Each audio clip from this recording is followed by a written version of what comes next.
uma esperança que nos move. Essa é a nossa fala nessa manhã, uma esperança que nos move, uma esperança que nos norteia, uma esperança que nos dirige, uma esperança que faz com que a gente não pare, que a gente não desista. Estamos sim, o pastor Davi ele foi muito enfático na oração que ele trouxe para nós, que nos conduziu. Estamos vivendo tempos difíceis, tempos de angústias, de crises, desesperança por todo lado. Porém nós estamos aqui enquanto homens, mulheres, discípulos de Jesus, enquanto igreja, com a missão de gerar, de produzir, de fomentar, de ser uma usina de esperança. Não podemos nos esquecer. Doenças emocionais por todos os lados, surtos, as pessoas estão surtando, você já deve ter observado isso. Eu estava numa agência do Correio essa semana, despachando uma documentação, e de repente um homem surtou com um funcionário do Correio. Isso é retrato, é um recorte do momento que nós estamos vivendo. As pessoas estão cansadas, estão desacreditadas com os líderes da nossa nação, e independente do campo que eles estão envolvidos, poder legislativo, executivo, judiciário, esse é o recorte da nossa sociedade. Cansaço, as pessoas estão irritadas, muitos, infelizmente muitos estão sucumbindo, muitos estão ficando pelo caminho, muitos estão desistindo, muitos estão deixando de sonhar. Muitos deixaram de sonhar, o medo tomando conta, aquela palavra, aceita que dói menos, aceita que dói menos, não vai dar, já era.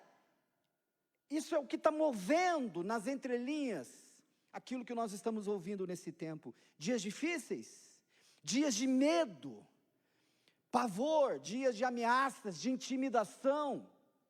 Essa semana eu transito no meio de pastores, faço parte e recebo muitas notificações do que está acontecendo em Curitiba.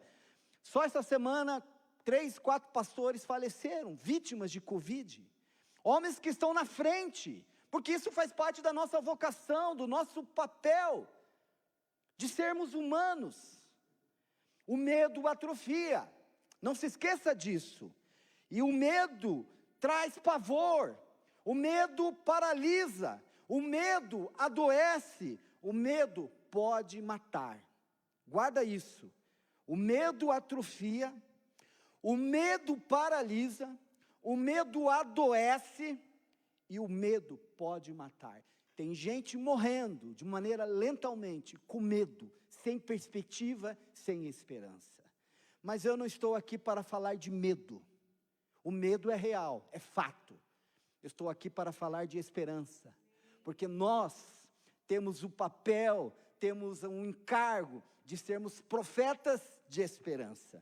Deus nos chama, amado, a nos mover. Você que está nos acompanhando, Deus está nos convidando no meio disso tudo, a nos mover em fé, a continuar, a ir em frente. No meu aniversário eu recebi uma oração. A pessoa escreveu uma cartinha para mim, e nessa cartinha tinha uma oração, e a pessoa foi orar a meu respeito, e falou: Aquiles, eu sinto que Deus está dizendo para ti, é para frente, você deve continuar em frente. Isso foi em fevereiro, depois veio um tempo, onde perdi meu pai, tantas outras situações, mas Deus disse para mim, Deus está dizendo para nós essa manhã, é para frente. Eu não quero que você pare, eu não quero que você desista, eu não quero que você pare de sonhar. É isso que o Senhor está comunicando para nós nessa manhã. Essa é a percepção que Deus foi trazendo para mim ao longo dessa semana. Muitos estão deixando de sonhar, muitos estão desesperançosos, e a esperança tem a ver com sonho, a esperança tem a ver com uma expectativa, a esperança é uma fé em ação. 2 perguntas: aonde está a minha esperança? Aonde está a tua esperança? Localiza, aonde você está colocando as suas fichas? Aonde está a minha esperança? em que ou em quem estamos depositando a nossa esperança? Duas perguntas provocativas nessa introdução. Aonde está a minha esperança? Em que ou em quem está a nossa esperança? Tem uma frase do Maurício Cunha, que vocês já receberam essa frase, que ele diz que, como vamos levar a esperança? Não poderemos levar a esperança se não a carregamos conosco. Você está recebendo essas perguntas. Onde está a minha esperança? Em quem encontro a esperança? Vai pensando nisso, que o Espírito Santo esteja te provocando, visitando, te envolvendo. Essa frase do Maurício vai dizer: não podemos levar esperança se não a carregamos conosco. Vamos juntos nessa manhã. O meu convite nessa manhã é juntos conversarmos sobre os fundamentos da nossa esperança. 3 fundamentos que eu queria trazer enquanto estava orando, pensando durante a semana. Sexta-feira eu estava aqui pela manhã orando por cada um de vocês. Ontem eu estava aqui também orando, pensando em nós, pensando nesse olhar de alguém que vê que muitos estão sucumbindo. Vamos juntos conversar sobre os fundamentos da nossa esperança. Antes disso, eu queria orar novamente. Estenda as suas mãos para a minha vida, me abençoe e fala: Senhor, usa aqueles como um facilitador, como um profeta, como alguém que tem como objetivo comunicar aquilo que vem dos céus, em nome de Jesus. Pai, nós queremos submeter esse tempo onde vamos nos expor à Tua Palavra. É dela que nós precisamos. Ela é aquela espada do Espírito, ela é aquela que denuncia a nossa rebelião, ela é aquela que nos purifica, ela é aquela que nos comunica os Teus propósitos. Nós submetemos esse tempo a Ti, que não seja um Deus, transferência de conhecimentos, dados, informações, mas palavra revelada, palavra ungida, palavra que confronta, palavra que nos movimenta, palavra que nos edifica, palavra que nos nutre, palavra que nos levanta, em nome de Jesus, e palavra que nos dá esperança. A esperança que nos move. Falei para vocês, ela está fundamentada, e eu queria nessa manhã, rapidamente, pensar em 3 fundamentos. Primeiro fundamento, ela deve estar no Deus vivo. Queria que você fosse comigo para 1 Timóteo, capítulo 4, versículo 9, 10 e 11. Fundamentos da nossa esperança. Primeiro fundamento, ela deve estar fundamentada, alicerçada, construída no Deus vivo. Você está recebendo aí os nossos apontamentos. O autor é Paulo, escrevendo para um pastor, Timóteo, um pastor jovem, e ele vai trazer uma instrução que também reverbera para nós hoje, século 21. Essa é uma afirmação digna de confiança, e todos devem aceitá-la. Trabalhamos arduamente e continuamos a lutar, porque a razão, a nossa esperança, está em quem? No Deus vivo, o Salvador de todos, especialmente dos que creem. Vou repetir, Paulo está dizendo para nós nessa manhã, essa é uma afirmação digna de confiança, e todos devem aceitá-la. Trabalhamos arduamente e continuamos a lutar, porque a nossa esperança está no Deus vivo, o Salvador de todos, especialmente dos que creem. E ele vai avançar um pouquinho mais, e ele vai dizer: ensine essas coisas e insista nelas. Ensine e insista. Timóteo era um pastor, um líder de uma comunidade, ele se tornou pastor da igreja em Éfeso, e ele vai trazer duas perspectivas. Primeiro, trabalho árduo. Ser igreja traz para nós trabalho árduo, traz para nós luta contínua. Ao longo da história do povo de Deus, Velho Testamento, Israel, Novo Testamento, o povo, os discípulos de Jesus, a história do povo de Deus ao longo da história, é uma história de luta, é uma história de perseguição, é uma história de pressão, é uma história de intimidação, porém nada conseguiu deter o avanço do povo de Deus, e nada nesse tempo vai deter o avanço do reino de Deus. Trabalho árduo e luta contínua. E ele vai trazer dois verbos, quando ele aponta a respeito da razão. A razão da nossa esperança está no Deus vivo, e dois verbos, ensine e persista. Ele está dizendo para nós, ensine Aquiles, ensine Aguinaldo, ensine Daniel, ensine com a vida, ensine com exemplo, ensine com a postura. Essa é a maneira de ensinar. E ele também diz, insista, persevere, continue. É isso que Paulo está dizendo para nós.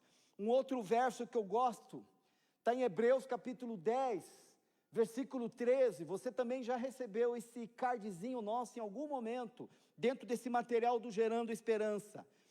Hebreus 10, 13, apeguemo-nos firmemente, sem vacilo, apeguemo-nos firmemente, sabe aquela gíria, aquele cara é vacilão? É isso que o autor está dizendo para nós, apeguemo-nos firmemente, sem vacilar, a esperança que professamos. Por quê? Porque Deus é fiel para cumprir sua promessa. Amado, nessa manhã, o autor de Hebreus está dizendo para nós, Deus é fiel para cumprir a sua promessa. Não tem a ver conosco, não tem a ver com a nossa postura, tem a ver com a fidelidade de Deus. Deus é fiel para cumprir a sua promessa. Porém, fundamente-se nele, se apegue firmemente a essa esperança. A esperança é a fé em ação. Você já ouviu isso? E tem um princípio interessante, Provérbios capítulo 13, versículo 12.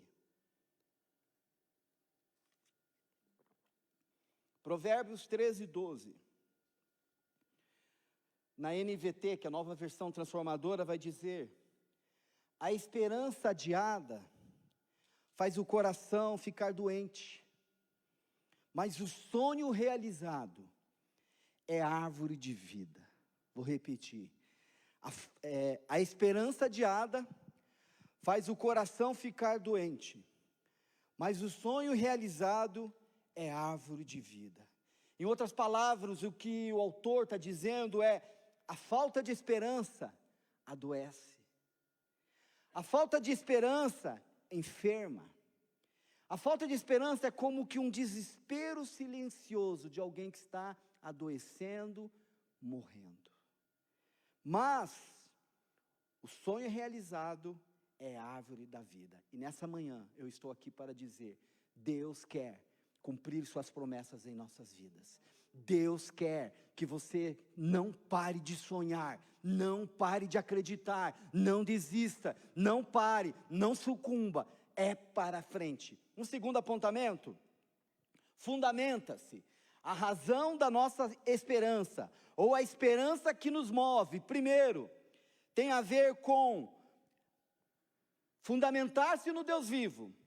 E o segundo, fundamenta-se numa aliança com Deus.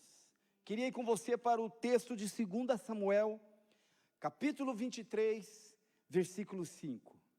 2 Samuel, capítulo 23, versículo 5. Só para você entender o contexto, é o finalzinho da vida de Davi.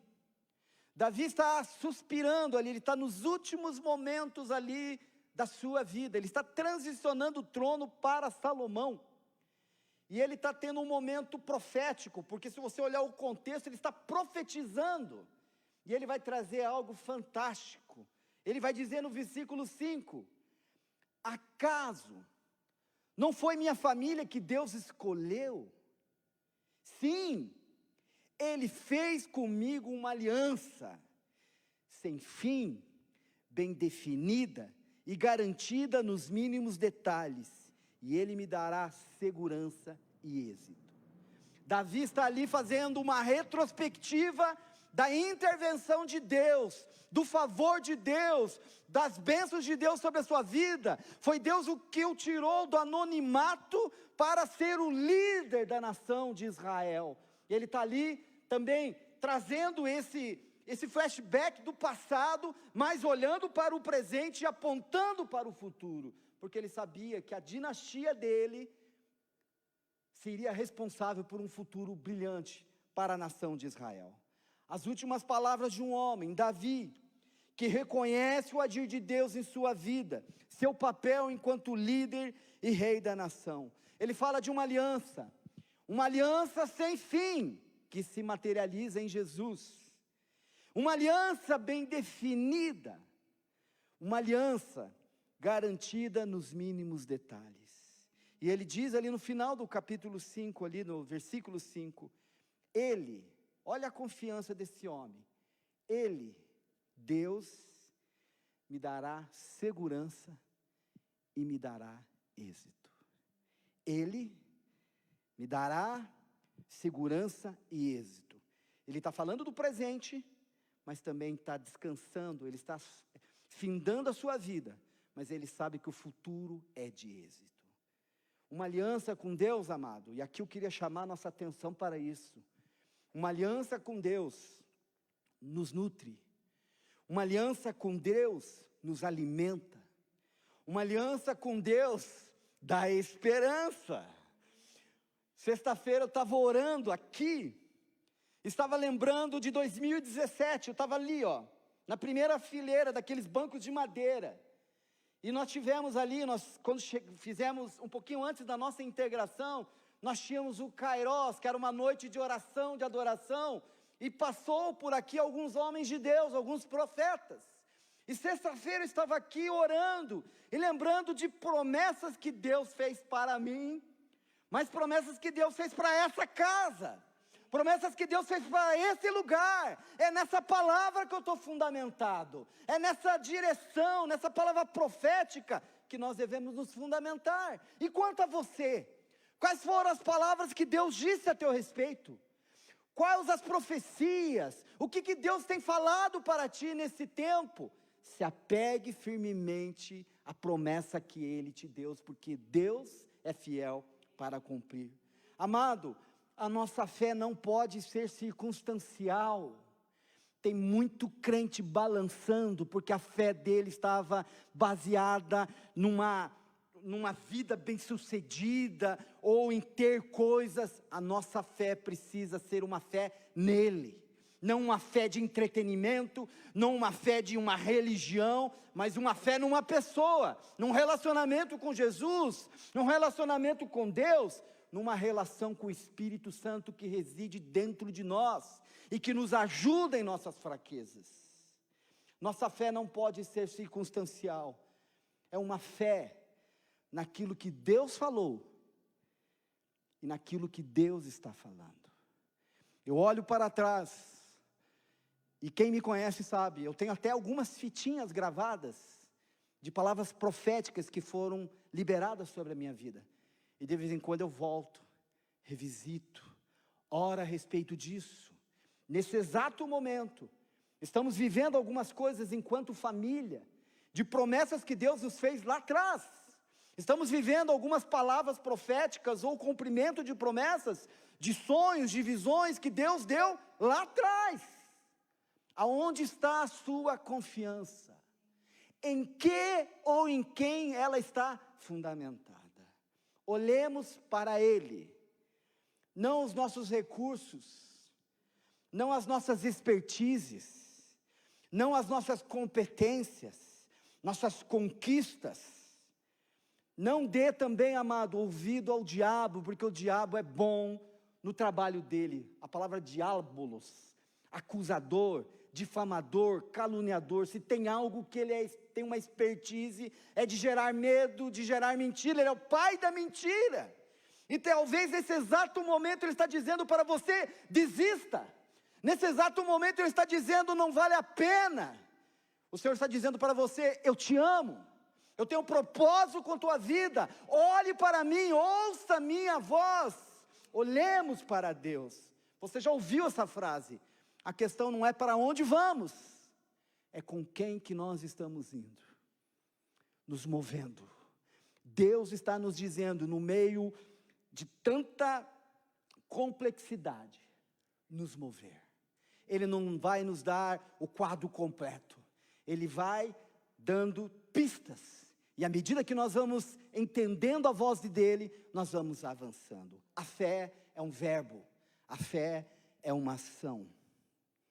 Uma fé naquilo que Deus falou e está falando. Como eu mencionei, não caia na anedota do diabo, na conversa fiada do inimigo. Ele vem para gerar medo, ele vem para gerar dúvida, ele vem para gerar terror, ele vem para distorcer a nossa identidade de filhos do Senhor. Foi isso que ele tentou fazer com Jesus, logo após que Jesus foi batizado, lá no Rio Jordão por João Batista, colocando em xeque a identidade de Jesus enquanto filho. Não é diferente para nós. Queria fazer uma citação do profeta Abacuque, Abacuque capítulo 3, versículo 17 a 19, Abacuque capítulo 3, versículo 17 a 19, Abacuque vai dizer: ainda que a figueira não floresça, e não haja frutos nas videiras, ainda que a colheita de azeitonas não dê em nada, e os campos fiquem vazios e improdutivos, ainda que os rebanhos morram nos campos, e os currais fiquem vazios, mesmo assim, ainda que, mesmo assim, me alegrarei no Senhor, exultarei no Deus da minha salvação, me alegrarei no Senhor, exultarei no Deus da minha salvação. E ele vai dizer algo fantástico que tem sido a minha oração. Nesses dias eu estava conversando com um pastor amigo meu, falando para ele justamente sobre isso. O Senhor soberano é a minha força, o Senhor o soberano é a nossa força, o Senhor o soberano é a tua força, e Ele torna meus pés, teus pés, nossos pés, firmes, como os da corça, para que possamos andar em lugares altos. Deus quer nos levar para lugares altos, além dessa guerra, desses embates ideológicos, da corrupção, do medo, do temor. Deus quer que nós estejamos nesse lugar com Ele, nos lugares altos. É aí que Deus quer nos levar, em nome de Jesus, que você vá para esse lugar alto com Ele, onde você possa ouvir a voz e discernir o que Deus está fazendo na sua vida. Abacuque vai dizer: torna meus pés firmes, que nessa manhã teus pés sejam firmados no Senhor, para que você possa andar em lugares altos. Amado, nós discípulos de Jesus, olhando para aqueles versos que eu fui citando, de Timóteo, de Hebreus, nós como discípulos de Jesus, como agentes de esperança, nós temos que ser daqueles que já Deus vai fazer algo de bom para nós, já Deus vai nos surpreender, já Deus vai abrir uma porta. Ontem estava recebendo um casal lá em casa, que passou correndo pegar os filhos, dizendo que no meio dessa pandemia, ele foi promovido. No meio dessa pandemia, ele tinha um sonho de comprar uma residência em Curitiba, se materializou. Falei: cara, tu vai ter que dar esse testemunho lá na comunidade, porque a nossa fé é nutrida quando a gente ouve de um Deus que não apenas fez, mas de um Deus que está fazendo e vai continuar a fazer.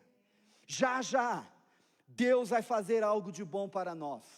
Entenda isso, receba isso nessa manhã na tua casa. Já Deus vai fazer algo de bom para nós. Deus nos surpreende. O Deus que tudo vê, Ele não está desanimado. Pastor Edson Barbosa diz, às vezes a gente olha para a igreja e vê a igreja, nos decepciona. Quando estou falando de igreja, estou falando a instituição igreja, mas o reino de Deus continua avançando e triunfando, porque Jesus falou: as portas do inferno não prevalecerão contra a minha igreja. Há um futuro, E um terceiro apontamento, o terceiro fundamento, que é o cerne da minha fala nessa manhã. Foi o que Deus colocou no meu coração e que foi a minha oração dessa semana, ontem à noite, hoje de manhã. Acordei 6 horas e orando por isso. Queria que você fosse comigo para o texto de Josué, capítulo 14, versículo 6 ao 15. Josué 14, 6 a 15.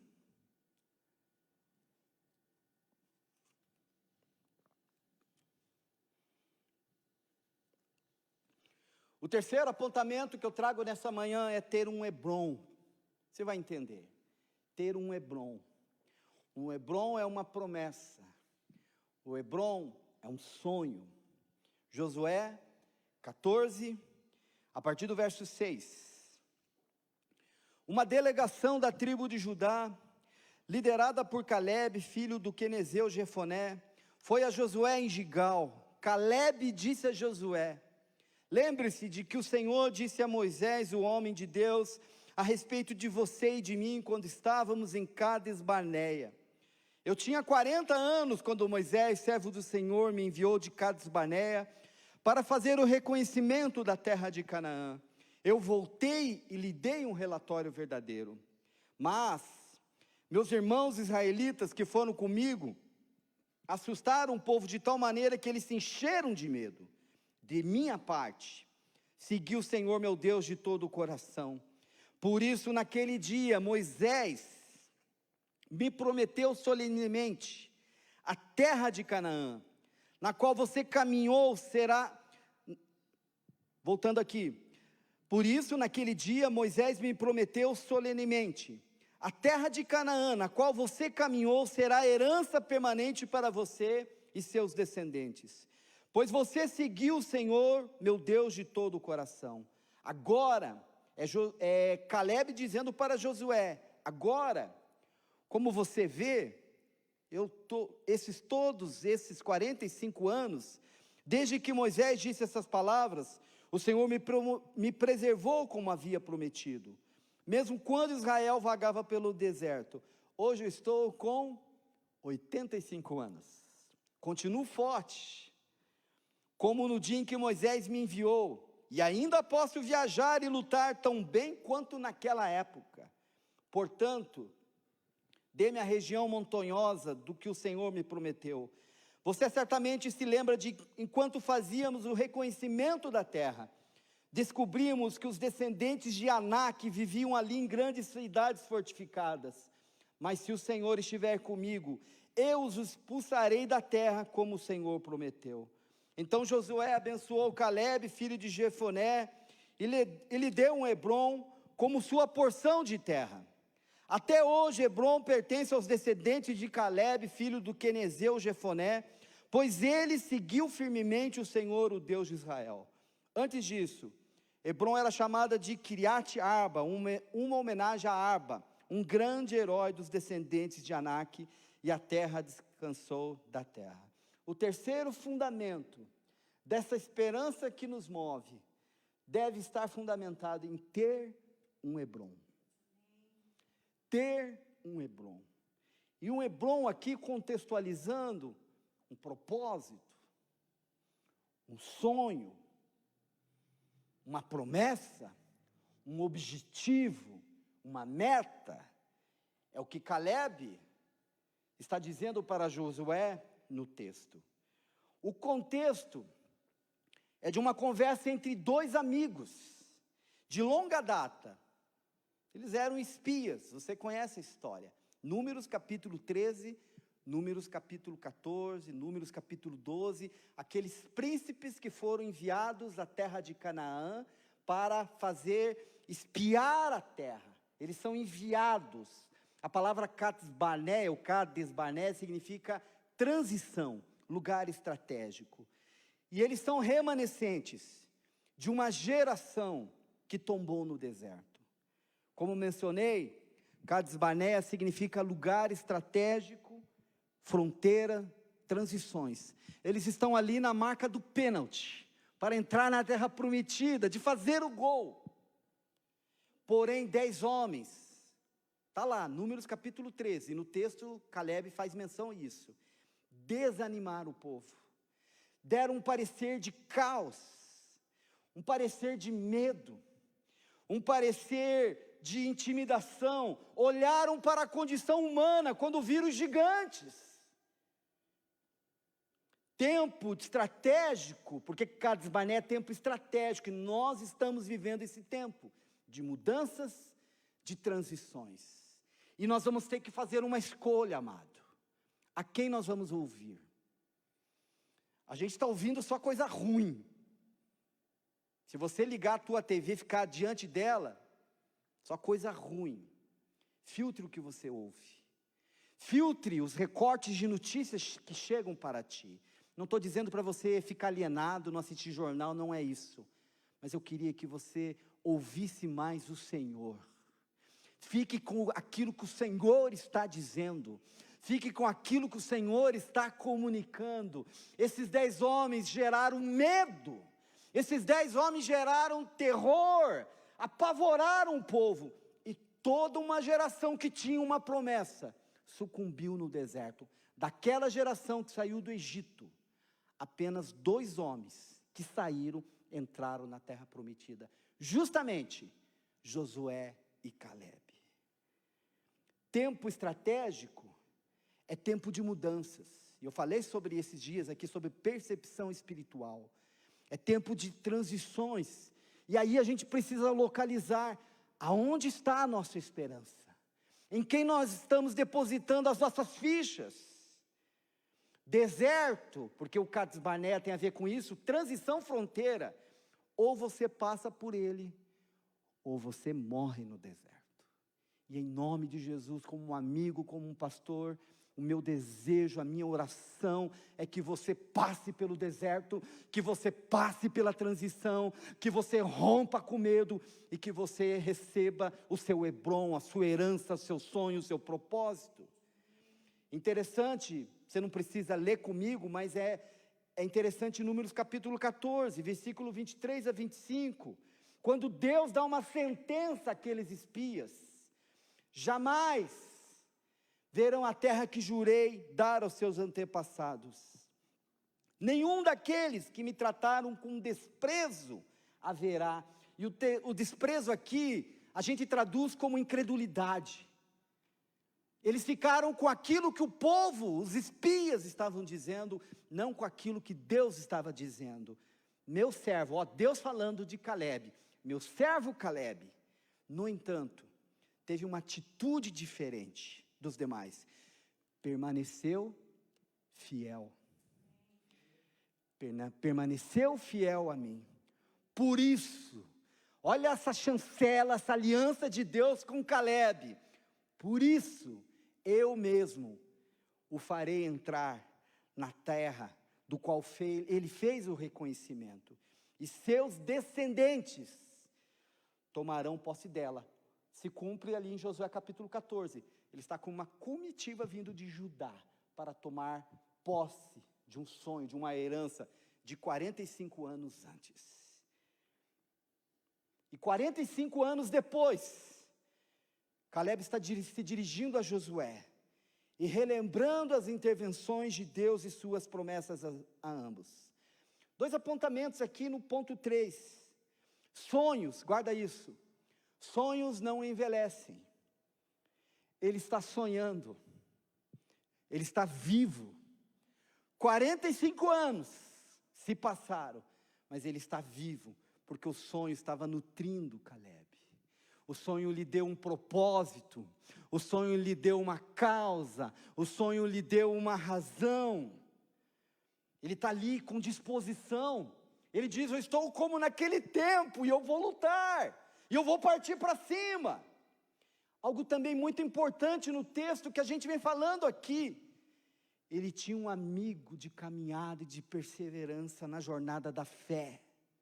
Nós precisamos de Calebes e de Josués ao nosso lado, gente que está com a gente, que ajuda a gente a não desistir, Você é Caleb para alguém, você é Josué para alguém. Quem é o Caleb de Deus na tua vida? A importância de uma comunidade, a importância de estar inserido num grupo pequeno.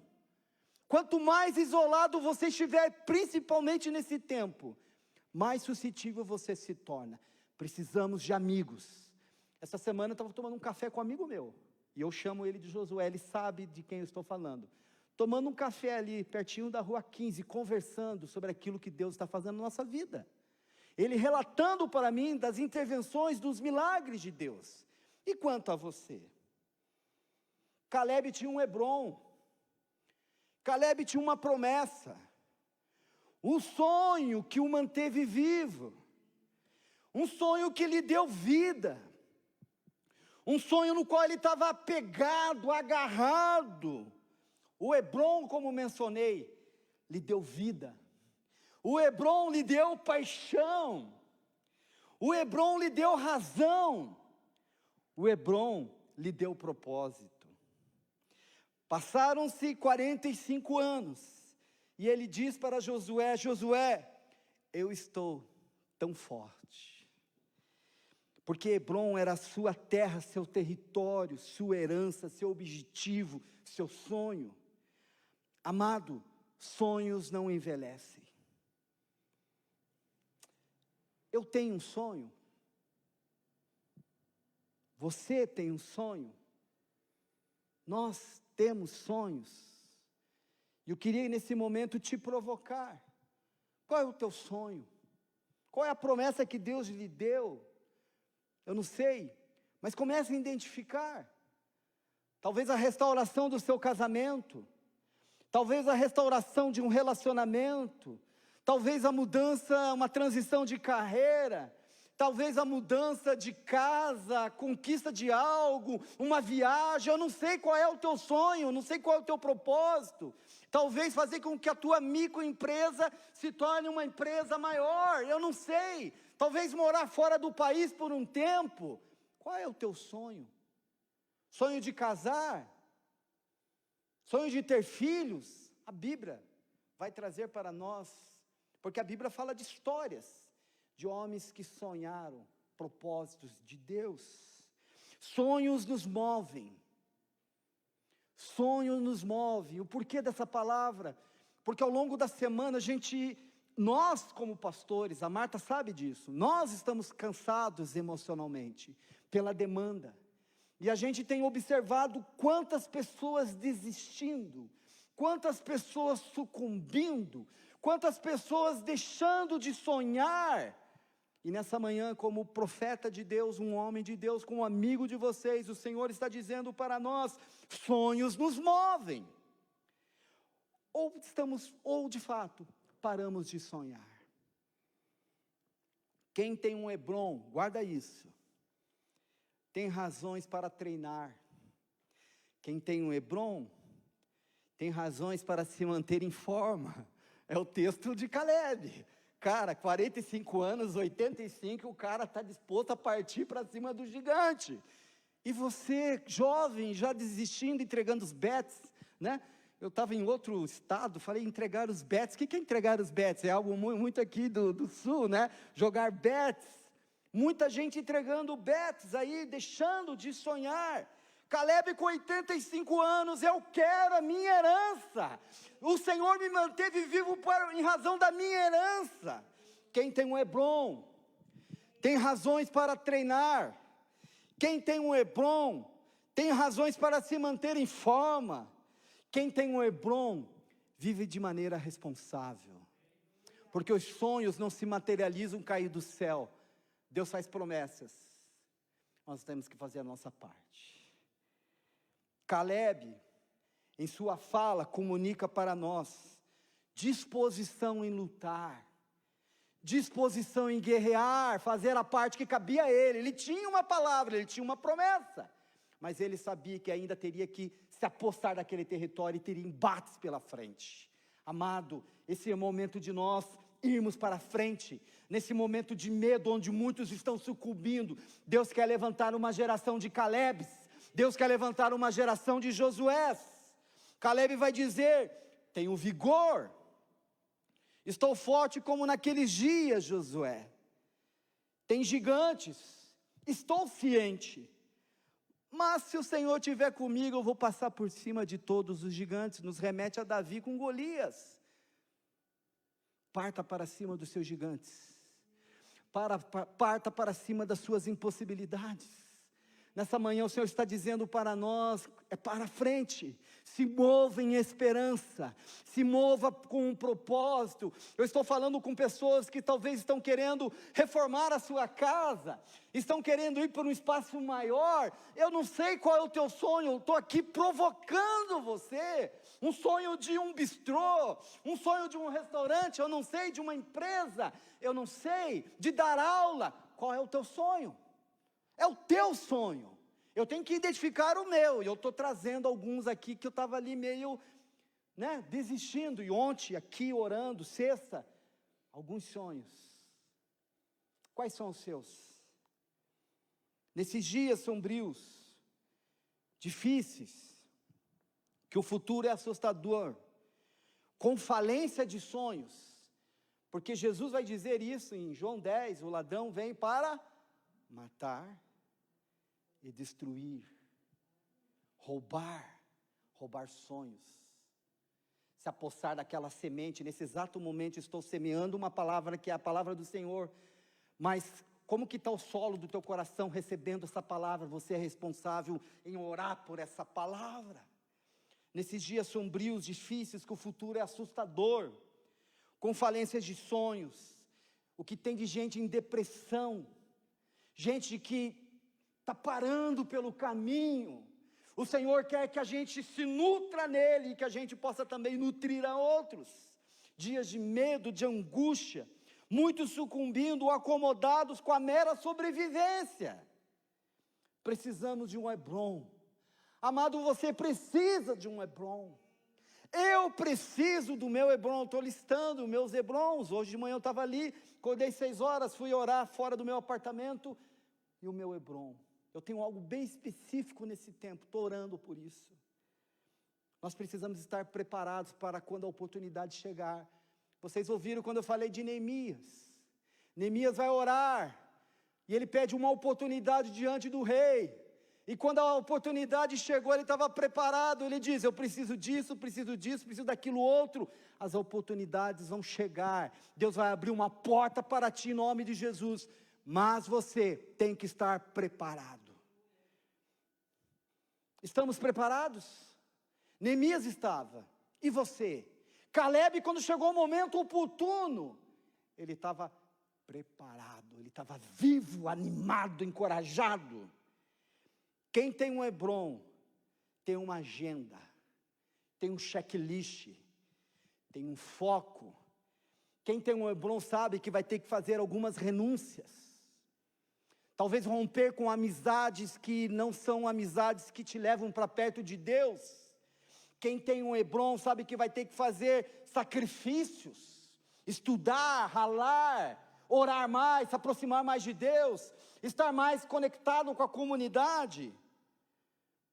Quem tem um Hebron tem que estar ciente que algumas coisas você vai ter que deixar para trás. Quando Deus fala para Abraão, Gênesis 12, sai da tua terra, da tua casa, da tua parentela, do teu lugar, e vai para um lugar que eu te mostrarei. Disponibilidade, agilidade, disposição. Hebron, e aqui está o cerne, Hebron nos condiciona a disciplina. Hebron nos traz perseverança. A gente vai ter que aprender a dizer não para algumas coisas. Foco, perseverança.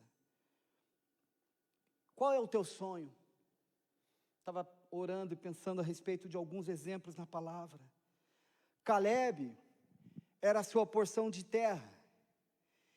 Isaac e Raquel, um filho. Rebeca, 13 anos orando. O cego de Jericó queria ver. O paralítico na porta formosa, lá de Atos, queria andar. A mulher hemorrágica queria ser curada. Abraão esperou 25 anos o cumprimento da promessa em Isaque. Ana, como o pastor Joel se referiu esses dias, orou por um filho. Exemplos atuais que eu estava orando e veio à minha mente. Pastor Martin Luther King, um pastor batista, que nos meados dos anos 60, se levantou contra a segregação racial nos Estados Unidos, e tem um discurso famoso lá em Washington: eu tenho um sonho. Ele se entregou por um sonho. Nós tivemos a oportunidade de viver na África do Sul, e quando a gente pensa em África do Sul, vem à nossa mente Nelson Mandela. 27 anos na prisão, mas o seu sonho não estava preso. Ele acreditava numa nação que podia conviver negros e brancos. Ele tinha um propósito. Amado, Deus muda história e Deus muda nomes. Eu tive que fazer um exercício quando eu estava na escola de inglês, uma devocional em inglês, e eu fui estudar a vida do Nelson Mandela, que eu sempre gostei. E depois, investigando, o nome do Nelson Mandela, ele é da tribo Xhosa, Zulu, na verdade, e o nome dele é Madiba Mandela, e o nome, na sua origem, da etimologia da palavra, significa causador de contenda. Isso era o nome Mandela, causador de contenda, foi o que levou para prisão, porque ele era um advogado. Mas os professores, ele estudou numa escola cristã, começaram a chamar ele, afirmar ele como Nelson, e o Nelson significa conciliador, pacificador. 27 anos preso dentro daquele cárcere. Quando ele sai daquele lugar, ele se torna presidente da África do Sul e ganha o Nobel da Paz. E os meus sonhos? E os seus sonhos? Talvez é uma causa. Estava tomando banho pensando a respeito disso. Trabalhar com dependentes químicos, trabalhar com moradores de rua, trabalhar com empresários, dirigir uma ONG, ter um ministério de evangelismo, liderar um culto. Eu não sei o que é o teu sonho, mas o meu objetivo nessa manhã, e a palavra que o Senhor nos entregou, foi que nós devemos sonhar, nós devemos ter um Hebron. Tem um princípio de vida que é importante você anotar essa frase: aquilo que não é prioridade para você, você arruma desculpas. Aquilo que não é prioridade para você, você arruma desculpas. Ou, traduzindo, quem quer dá um jeito, quem não quer dá desculpa. Deixa a vida me levar, a canção popular do nosso Brasil. A vida não leva a gente, é a gente que leva a vida, como discípulos de Jesus. Aquilo que Pedro vai dizer: sede sóbrios, com sobriedade, com serenidade, temor a Deus. Porque porquê da sobriedade? O porquê dessa seriedade, do temor a Deus? Porque eu, você e nós temos um Hebron para conquistar. Temos um Hebron para tomar posse. A nossa fé deve nos mover. A nossa fé, ela é histórica. O túmulo está vazio. Eu falei esses dias aqui, tem um hiato do túmulo vazio, o retorno de Jesus. Porque o sonho que não se envelhece se chama promessa. O sonho que não se envelhece se chama promessa. Queria, indo para a conclusão, vou pedir para que a equipe de louvor se posicione. Queria citar um salmo de Davi, Salmo 37, versículo 3 a 5. Salmo de Davi. Davi vai dizer para nós, esse homem de aliança, está muito conectado com tudo que eu falei aqui. Aliança, temor a Deus, fundamentado em Deus, em alguém que sabe para onde está indo. Davi está dizendo: confie no Senhor e faça o bem. Davi está dizendo para nós, você que está nos assistindo e você que vai receber essa transmissão na sequência: confie no Senhor e faça o bem.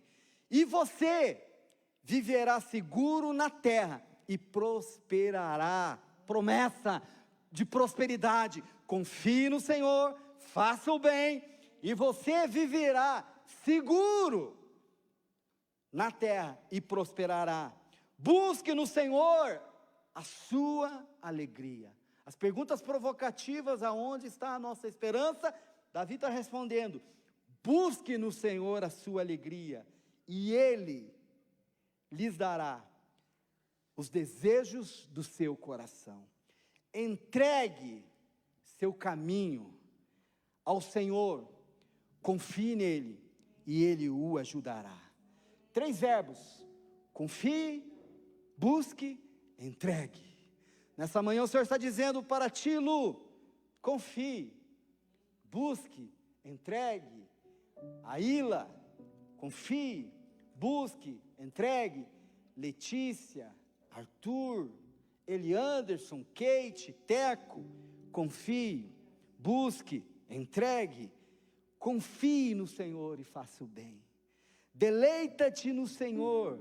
Em outras palavras, busque nele a sua alegria, busque nele o contentamento, busque nele regozijo, e ele lhes dará os desejos do teu coração. Entregue seu caminho ao Senhor, confie a Ele, e Ele o ajudará. Os nossos sonhos, meus sonhos, são colocados diante de Deus enquanto estamos de joelhos, e enquanto estamos de joelhos, os nossos sonhos se dissipam, e o nosso coração se enche de promessas. Uma aplicaçãozinha: a gente se agrada no Senhor dizendo a Ele: não quero nada que não venha das tuas mãos. Pensamentos egoístas, mesquinhos, humanistas, mas aquilo que vem do Senhor e que abençoe outros e outros. Queria que nós orássemos nessa manhã, e todos nós pudéssemos pedir ao Senhor: Senhor, enche o meu coração com um sonho que seja seu, um Hebrom. Eu vou orar nessa manhã, nós vamos orar, a Marta vai cantar, você vai orar, e eu vou pedir nesse momento, você está na tua casa, no teu apartamento, numa atitude de fé, você se coloque em pé como um Caleb. Aqueles que estão aqui também da mesma maneira, e nós vamos orar: Senhor, nos enche, nos dá um Hebrom, um sonho que seja seu, um Hebrom para a minha família, um Hebrom para o meu casamento, um Hebrom para essa comunidade, um Hebrom para essa igreja, um Hebrom para os nossos relacionamentos, um Hebrom. Amado, agora é contigo, você vai orar: Senhor, eu preciso de um Hebrom, porque um Hebrom me nutre, um Hebrom me levanta, um Hebrom me inspira. Nós precisamos de um Hebrom. Quando confiamos, deleitamos e nos agradamos em Deus, nosso coração se enche de desejos que são colocados por Deus, e esses desejos passam a se chamar promessas. Pode se passar 45 anos, 2 anos, mas os sonhos não envelhecem quando os sonhos são promessas. José fez eles prometerem, os seus irmãos: quando saímos do Egito, Deus vai visitar o Egito, mas leve os meus ossos contigo. 400 e poucos anos. A esperança que nos move se fundamenta no Deus vivo, e uma aliança com Deus, e ter um Hebrom. Qual é o nosso Hebrom? Quem está ao teu lado? Isso é urgente, gente. Isso é urgente, gente. Quem está ao teu lado? Aqueles que nos ajudam a não desistir, aqueles que nos ajudam a perseverar. Eu tenho alguns, e você precisa. Por isso a comunidade está aqui, para ser uma comunidade de Calebes, para esse lugar ser um Hebrom. Nós vamos orar nessa manhã. Você vai pedir: Senhor, eu quero um Hebrom.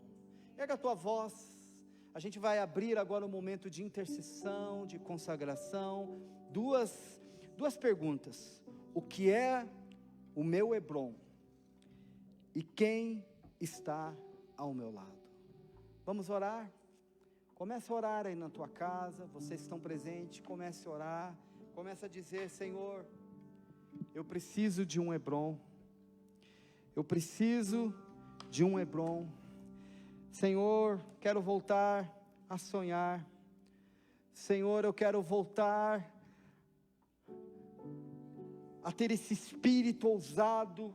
Vamos romper nessa manhã com todo medo, com toda a intimidação, em nome de Jesus. Eu queria te convidar nesse momento, queria chamar a Marta aqui ao meu lado. Nós estamos aqui, nós vamos orar, mas eu queria que você não participasse ou assistisse algo, que nós estivéssemos juntos nesse momento, orando, e nós vamos orar para que Deus te dê um Hebron, e você começa a dizer: Senhor, eu preciso de um Hebron. Senhor, eu desisti. Senhor, eu pensei que não dava mais certo. Senhor, o meu sonho se diluiu, mas nessa manhã eu me apego a essa palavra, nessa manhã eu me agarro a essa palavra. Eu quero voltar a sonhar, eu quero a minha promessa, eu quero o meu Hebron. Vamos orar, começa a abençoar a tua casa, começa a abençoar a tua família, começa a abençoar a tua profissão, começa a abençoar a tua vida financeira. Vamos orar em nome de Jesus, em nome de Jesus.